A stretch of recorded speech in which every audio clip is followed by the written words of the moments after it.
中小学才刚开学，教师团体早起是开记者会，指出讲，2023年底新北市各中心封挂红棍的事件发生了后，教育部今年提出补助各中正式学务人员，佮有副组长2种的方案，表面上是讲支持校安，也毋过因讲实际上却是化假。各县市大部分在5月，教育部要求做调查之后，一直到开学。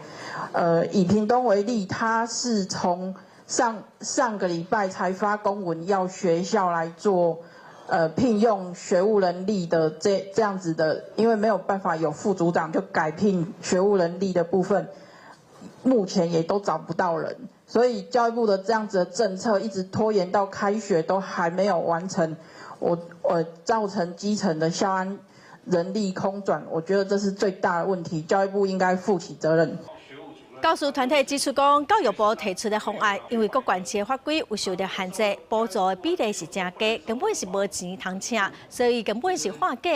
针对于校安能力无法度补助，校方的安全网恐惊会有空芳哦。教育部暂时是还未回应。